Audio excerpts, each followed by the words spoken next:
There have been 36 years, roughly 40 million divorces, and a seismic cultural shift, or several, since Danny DeVito's dark, down-with-love comedy, The War of the Roses, pitted Kathleen Turner and Michael Douglas against one another, but the marketing pitch for that movie still makes me laugh.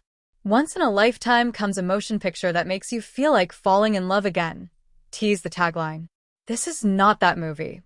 Bringing fresh wit and 21st-century gender politics to Warren Adler's witheringly anti-romantic comedy novel, Meet the Fockers, director Jay Roach has dropped the war from The War of the Roses. His take, which isn't quite a remake, may be less belligerent, but it's still got bite. By the end, seemingly well-matched life partners Ivy, Olivia Colman, and Theo Rose, Benedict Cumberbatch, are trying to kill each other under the highly combustible roof of their custom-built love nest. But for the vast majority of this clever redo's running time, Ivy and Theo are little more than a thorn in one another's side. Coming on the heels of Noah Baumbach's brutally honest marriage story, The Roses isn't trying to compete, but recognizes that there's plenty more to say about how matrimony can devolve into acrimony over time, especially when the power shifts between spouses. Tony McNamara's script opens in Couples Therapy, where the British duo demonstrate that their relationship thrives on the kind of biting repartee that might send Americans reaching for the straight razor. Tasked with sharing 10 things they love about each other, Ivy and Theo tick off insults like, "I'd rather live with her than a wolf." The therapist reacts in horror, but judging by the wicked smiles on their faces, this kind of dry, mutually deprecating humor still turns them on. That attraction is written clearly enough, but there's something missing in the chemistry between Colman and Cumberbatch, namely, a spark.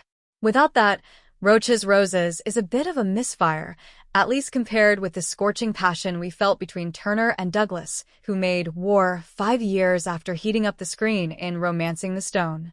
By casting a screen couple with pre-existing chemistry, DeVito's movie felt like checking in on a rom-com twosome, only to learn what we so often suspect with those movies, that they don't live as happily ever after as advertised.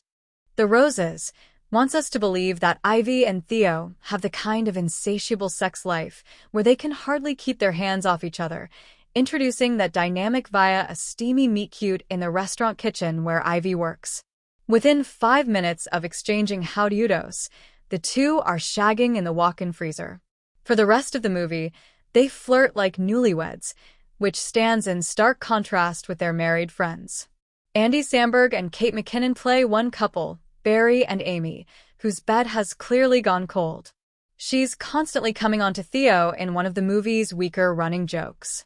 Meanwhile, Rory, Jamie Demetriou, and Sally, Zoe Chow, let the unspoken resentments between them simmer just beneath the surface.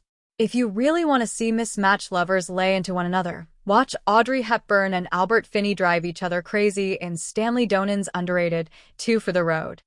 For years, Ivy and Theo have made it work.